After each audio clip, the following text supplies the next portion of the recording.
മാളിൽ പോകുന്നുണ്ട്. കൂട്ടനും അമ്മ എല്ലാവരും ബിച്ചോണ്ണും ദീപ്സിച്ച് എല്ലാവരും ഒരുങ്ങി റെഡിയായിട്ട് വെളിയായിട്ടുണ്ട്. അപ്പം നമുക്ക് ഇന്ന് സർപ്രൈസ് ആയിട്ട് TV കാണിച്ചെടുക്കാം ഗൈസ്. പിന്നെ ഞാൻ ആദ്യം വിചാരിച്ച് നമുക്ക് പോയി പുറത്ത് പോയി അല്ലെങ്കിൽ നമ്മൾ വാങ്ങിച്ചുകൊണ്ട് ഇവിടെ രണ്ടുപേരും കാര്യമില്ല. കാരണം ഇത് ഫ്ലാറ്റാണ്. ഇത് ഫ്ലാറ്റ് ആയതുകൊണ്ട് നമുക്ക് ഈ സാധനങ്ങൾ വീട്ടിലോട്ട് വാങ്ങുന്ന സാധനങ്ങൾ വേറെ ലിഫ്റ്റിലാണ് കൊണ്ടുവരുന്നത്. അപ്പം അങ്ങനെയാണെന്നുണ്ടെങ്കിൽ സെക്യൂരിറ്റി വന്ന് ചേട്ടൻ പറഞ്ഞാൽ മാത്രമേ കയറ്റി വിടത്തുള്ളൂ. അപ്പൊ അതൊരു സെക്യൂരിറ്റിയാണ്. കാരണം പുറത്തുനിന്നുള്ള ആൾക്കാർ ഇപ്പം ഞാൻ പോയിട്ട് വന്നാലേ എന്നെ കയറ്റി വിടണമെന്നില്ല, ചേട്ടൻ വന്നാലേ പറ്റത്തുള്ളൂ. അപ്പൊ അത് അല്ലെങ്കിൽ ചേട്ടൻ വിളിച്ചു പറയണം. അപ്പൊ എന്താണ് ആ ലിഫ്റ്റ് വഴി കൊണ്ടുവരുമ്പോൾ എന്തോ വാങ്ങിച്ചോണ്ട് വന്നത് എന്തായാലും മനസ്സിലാവും.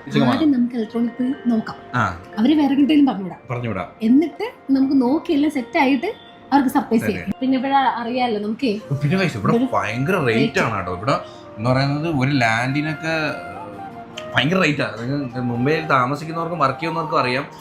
ഫ്ലാറ്റിനാണ് റേറ്റ്. ഇപ്പൊ പറഞ്ഞില്ല, അപ്പുറത്തൊരു ഇത്ര സ്ഥലമുള്ളൂ, ഒരു 2 ബെഡ്റൂം